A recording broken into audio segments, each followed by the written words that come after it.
تلویزیون پارسی زبانان جهان. درود و سلامی ما را بپذیرید. ما از شهر مسکو و از رادیوی و سیمای مهاجر استاد عزیز سلام و درودی تمامی مهاجران توجیکانی که در ملک مهاجرت هستند و امروز زیاده از 500,000 نفری که رادیوی ما را گوش کرده ایستادند و سیمای ما را نگاه کرده. ما سلام و پیغام خود را با چنین با شخصی با نموس آریایی میرسونیم و یک جهان خرسندیم و مینیاید از شما مینداریم که شما ما را برای در سیمای خود دعوت کردید و انشاءالله باوری داریم که آینده همکاری ما و شما مینیاید خوبی میشود. خوب در اینجا بسیاری شنوندگان ما سلام و پیغام خود را میرسونند. میخواستم استاد درباره خود کمکی معلومات میدادید تو با شنوندگان ما میشنیدم و درباره شما میفهمیدم و میدونستم. با درود فراوان به شما گرانسایگان فرزندان تاجیکیان، هر جا که هستید آکنده از مهر باشید. دانشمند هستند، یکی از جوانان برجسته ژورنالیست و یکی از فرهنگیان سرزمین تاجیکیان که همکنون در شهر مسکو پایتخت روسیه زندگی میکنند و تشکیل کننده رادیو و تلویزیون مهاجر، سیمای مهاجر هستند که با نام کدبان رحیم قلندر. من به شما درود دارم و همچنین به همه تماشابینان و شنوندگان سیما و صدای مهاجر در سراسر گیتی و همچنین 500,000 تنی که برنامه‌های شما را میبینند و بهره میبرند. ما در امریکا هستیم، در غرب امریکا یا در باختر امریکا و زمان ما امروز 7 ماه جون 2014 ترسایی برابر با 8573 تاجیکیانی و 2503 شاهنشاهی هست. و شما پیرامون این پرسیدید که به هر حال ما از خودمون برای شما بگیم. گرانسایگانی که کم و بیش با من آشنا هستن، من مهریار مهرآفرین هستم، آموزگار سیمای مهرآفرین. سیمای ما یک سیمای آموزنده است، یک سیمای هست که پیوند میده مردم را با چیستی و کیستی خودشون و این سازمان جایگزین دانشگاه مهرآفرین شد که دانشگاه مهرآفرین در سال 2012 جای خودش رو به سازمان جهانی جهان مهرآفرین که این بخشی از اون سازمان پیوند مهر و خرد هست که در پیشگاهتون هستیم.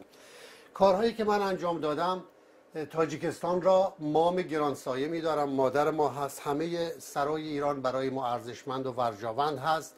ما را همان گونه که گفتیم بارها و بارها این سخن را گفتم، این مرزهایی که امروز ما داریم می‌بینیم مرزهای سیاسی هست، مرزهای جغرافیایی مذهبی تجزیه کننده‌ای بوده که نه دست تاجیکیان ها، نه دست ایرانی های امروز، نه دست خراسانی ها یا افغانی ها، هیچ دستی ما برای گسستن بند پاره تن مادرمون هیچ کدوم از ما دست نداشتیم تا امروز که ما چشممون را باز میکنیم میبینیم یکی را افغانی میخوانند، یکی را تاجیکی میخوانند، یکی را ترک میخوانند، یکی را لور میخوانند. به این گونه ما را قطعه قطعه کردن، تیکه تیکه کردن تا هر تیکه راحت بتونن که ما را در دهان بذارن و ما را به مانند اژدهایی عباریده کنن یا ببلعن. از طرف دیگر ما میبینیم که اروپا که برای هر وجب خاک خونها ریختن تا کشورگشایی بکنند، جنگ جهانی دوم را میگم، چقدر کشته دادن، چه اندازه، چه خیلی کشته دادن، 60 میلیون 70 میلیون. امروز میبینیم که آنها به خرد خودشون بازگشتن که ما باید متحد شویم و امپراتوری روم دوباره درست کنیم در برابر امپراتوری آریانا. اونها کشورهای شنگن را فراهم کردند، یک پارچه شدند، بدون مرز شدند، اما شوربختانه امروز فرزندان تاجیکیان در یک سخن پیش پا افتادی قومیگرایی و محلگرایی و مذهب گرایی و تو شیخی و من صوفی، تو امول و من قرتی و نمیدونم که شیعه و سنی و وهابی و بهایی و از این خیلهایی که داره تیشه به ریشه سرزمین ما میزنه. ما اینها رو همه رو نارسایی های فرهنگی داریم و این سازمان ما پیوند دهنده فرهنگ های راستین، پوره و مردم ساز و در یک سخن مهر آفرین هست، پدید آورنده صلح و دوستی، مهربانی، ادب، فرزانگی، دانش، همیاری، پشتیبانی، یکی گشتن و رسیدن و دست یازیدن به پرنیخ و قلعه مینوی یا معنویاتی که در نهاد فرهنگ آریایی هستش. این کوتاه سخنی بود که من به پیشگاه شما مرد فرزانه و همه بینندگان شما پیشکش کردم. خب به هر حال ما خودمون هم مهاجر هستیم و مهاجرت یا کوچ کردن یا جابجا شدن یک پدیده است که در آغاز پیدایش زندگی حازمانی یا اجتماعی بشر بوده، مردمی بوده.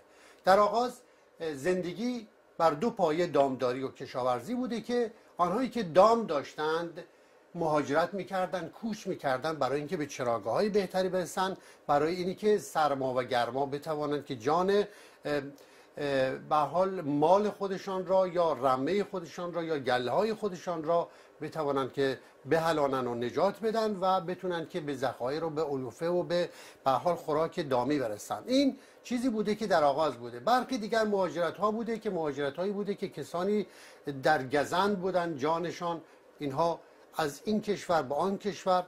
برخی زمان ها باز یگان کمبودهای خواستگی و اقتصادی بوده. مهاجرت همیشه بوده در سرزمین های جهان، همیشه مردمان کوچ میکردن. این چیزی است که هست. اما یک مهاجرت هست که به مانند مهاجرت ما آریایی ها. ما آریایی ها چرا مهاجرت میکنیم؟ خب مهاجرت از این داستان ها که گفتیم بر پایه یگان کمبودهایی بوده که مردم اینها از جای به جای دیگر میرفتن. اما ما هنگامی که یک آینک دوربین راستینه حقیقت نمایی را به چشم میزنیم، میبینیم که خود من که یک سراینده پارسیگو هستم، یک دانشمند در زمینه دانش‌های آریابون و به ویژه پایه‌های دانش جهان که از اونجا خیسته است، من که پیرامون اون دارم دانشوری میکنم، پژوهش میکنم، روزها آموزش دیدم، آموزه دیدم و امروز آموزگار هستم. من این مهاجرتی که در زندگی خودمان میبینم که یک مهاجرت نیست. این میشه گفت که یک نوع تبعید هست. و امروز ما مهاجرتی که داریم میبینیم به ویژه از سرزمین آریانا، تنها شوند مهاجرت ما آریایی ها این هست که از اصل و از کیستی خودمان بریدیم. ما هنگامی که از کیستی خودمان بریدیم هجرت نمی کنیم، بلکه ما فرار می کنیم. این سخنی هست که باید کمی اندیشه کرد روی اون داستان. به چه گونه؟ ما میبینیم که امروز 1,500,000 تن در سرزمین تاجیکیان هست که اینها در واقع از چی دارن هجرت؟ برای چی میکنن؟ برای به دست آوردن خواستگی یا مسائل مالی. و از سوی دیگر میبینیم که خب در سرزمین افغانستان امروزی و در سرزمین ایران امروزی هم باز به همین صورت بگونه‌ای دیگر هست. اما هنگامی که ما عینک رو در چشم میزنیم میبینیم که چون اون سرزمین آریایی 1400 سال دست کم جای خودشو به یک سرزمینی با فرهنگ‌های درست متضاد آریایی، یعنی آریایی که ما آزادگی بدانیم، نافرهنگی‌های حکومتی و ولایتی و قبیله‌ای جایگزین شده. خب هنگامی که کسی فرهنگش رو از دست بده، کیستیش رو از دست بده، هیچ فرقی نمیکنه که در روی گاز مزار شریف بخوابد، در روی اون همه ثروت نفت‌های مسجد سلیمان امروز بخوابد، یا با اون آبهایی که میتواند که بزرگترین نیروهای تولید و مولد برق یا همین الکتریسیته درست کنند، هیچ فرقی نمی کند. هنگامی که کسی بریده شد با اون فرهنگ خودش، نمیتوانه از استفاده کنه از اون امکاناتی که در زمینش و در معادنش و در سرزمینش هست. من این نکته رو که گفتم دوست ارجمند، به خاطر اینی که میگه تا جبر در هجرت انسان به حقیقت منهاست، نیم او کسر شود نیم دیگر گفتن نیست. من هجرت زده، من تبعید شده با من هجرت زده، گفت خاک بیگانه تو را تا به ابد میهن نیست. این سخنها و این برنامه هایی که ما داریم میبینیم بازگو کننده این است که شما ببین کشوری به مانند عراق، کشوری به مانند حتی اون عربستان سعودی، بسیار از این عربستان سعودی ما این ور داریم میبینیم، کشوری به مانند ایران، اینها کسانی هستند که در شمار تولید کننده های نفت هستند، اما بیشترین مهاجرت رو برای یا آزادی بیان یا یک زندگی ساده در جهان دارن. من در برنامه های اگر که دیده باشی، برخی از ایرانی ها هم که امروز ایرانی که دارم میگم، من بسیار برآشفته میشم که هنگامی که یک کابلی را ایرانی نمیدانند. من نه تنها در این برنامه‌ای که بخواهم اینجا باشه، این نپیک آریا میهن را در ایران آغاز کردم و همیشه درگیر بودم با همون به اصطلاح دولتی های محل خودمون، پیرامون مهاجرین افغانی که اونجا بودن که شوربختانه با اینها بد برخورد میکردن. اما من همیشه اینو گفتم، مردم ایران حسابشون با دولت فرق میکنه، با دولت، با حکومت فرق میکنه. حکومت خب بر پایه مسائل اسلامی هست. بارها ما این پرسشو کردیم، خب شما مسلمانید، این مهاجران افغانی هم مسلمان هستند، خب شما فارسی زبان هستید، اینا هم فارسی زبان هستند، اینا هم اینا.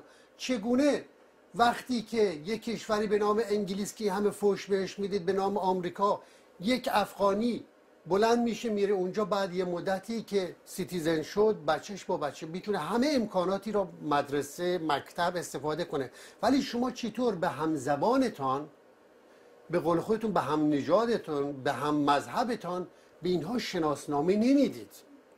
این سخنی که من دارم به پیرامون شما میگم به خاطر اینی که این مرزهای بدبختی را برای ما درست کردن تا بتوانند که اون گوهر چیستی ما را که کیانی و تاجی کیانی بوده، اون رو خط روش بکشن. گفتم شما امروز که تاج از افتاده از سر را دوباره با دستان یک دولت نوباوه نوجوان با نام دولت و مردم امروز تاجیکستان دوباره تاجداری کیانی و آریایی رو دوباره اینها در جهان دارن نشان میدن، دوباره این تاجیک ها دارن فر و شکوه رو نشان میدن، دوباره این تاجیک ها دارن از سگاوان زرتشت در برنامه های خودشون، اون هم سرور دولتشون، سخن میگه میان کی؟ میان عربستان سعودی و میان ازبکستان و میان شیعیستان و طالبستان و روسستان و نمیدونم چینستان و اینستان و آنستان. یک فرزند، یک تکی از پاره تن میهن بزرگ ما سالم مانده که بویی از تاجیکیان میده، بویی از منش آریایی میده. اون تاجیکستان امروز است. من با تمام وجودم، با تمام دانشم، با تمام توانم، بدون اینی که ذره چشم داشته باشم از آنجا، 30 سال زندگی پژوهشم رو برای این عشقستان انجام دادم و باز هم انجام خواهم داد. چرا که امروز اگر من بخواهم به کیستی خودم پی ببرم، بخواهم بدانم کی هستم، بیگمان میرم سراغ شاهنامه. خب شما ببینید که شاهنامه از کجا آمده است؟ شاهنامه عاید فکر یا بهره اندیشه سپهسالار عبدالرزاق خراسانی بوده است. پس از اینی که تازیان به ما تازیدن، چه کسی دوباره تاج را روی سر گذاشت و گفت ما از بهرام چوبینه هستیم و ما فرزندان ساسانیان هستیم؟ سامانیان بودند. در اون زمان تمام ایران ملوک و طوایفی شده بود. تمام قبیله های وحشی تازیان و دستنشانده های خودشان از این سو و آن سو آورده بودند و ایرانیان را، اون زمان هم که اینترنت نبوده، هیچ دسترسی به گذشتهشون نبوده، دوباره ایران نوین را سامانیان و تاجیکیان ها پی گذاشتن.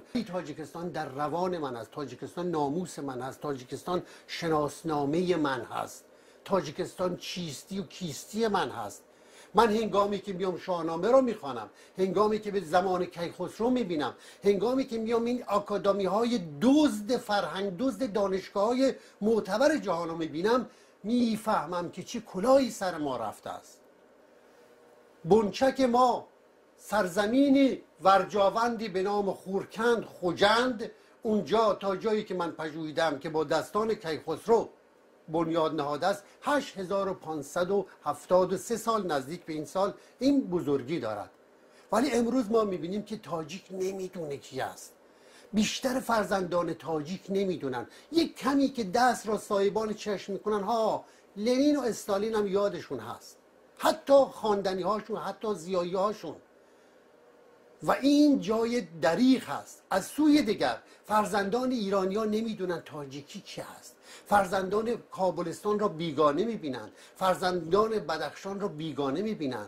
اینها همش از اون نافرهنگی ها هست، از اون بریده شدن از چیستی و کیستی خودشون هست. و ما داریم دوباره با خرد و مهر، بدون تعصب و بدون هیچ گونه فشاری یا ملتمس باشیم یا متعبد باشیم یا نهی از منکر امر به معروف، داریم اون دریچه راستین دروازه مهر و خرد را به روی فرزندان تاجیکیان میگوشاییم. میگه ای برادر، ای خواهر، به خودت دارای یک پرچمدار یک تاریخ و تمدنی هستی که به یغما بردن اونا. تا اونو به دست نیاری همش باید یا برای روسیه بری اونجا کارا مهنتی بکشی، یا باید به مانند ماها آواره در آمریکا و این سو و آن سو باشیم. ما به هر خاک و دیاری بیکس و آواره ایم، فرق نمیکنه. شاه و گدا هیچ فرقی نمیکنه. ما همه اینهایی که برون از خارج هستن، همه ما در واقع آلت دست صاحبخانه هستیم. ولی در سرزمین خودمان میبینیم که برخی مهاجرا به مانند ازبک هایی که امروز آمدن، به مانند همین شیعه هایی که در اونجا هستن، به مانند همون طالبا، اینها بر مبنای مهمان نوازی آریایی اینها را پذیرفته شده. حالا صاحبخونه رو دارن بیرون میکنن، تمام حجت ها و شناسنامه‌شون پاره کردن، میگن همه چیز تو مال منه. خب این صاحبخانه اگر خرد و فرهنگ و منش و دانش نداشته باشه باید بردگی کند، اما اگر اون را بیابد دوباره سروری میکند. این سخن من است. به حال امیدوارم که فرزندان تاجیکیان با گوش خرد و با چشم عشق و مهر این سخنان را بشنوند، نام آریالا و مرامهای ما بکشند. امید دارم که فرزندان تاجیکیان به ویژه شنوندگان شما این نکته را در نظر داشته باشند که مرام ما تاجیکیان های ایران منش مهر آفرینی است، نه جنگ آفرینی، نه کین آفرینی و نه خونریزی.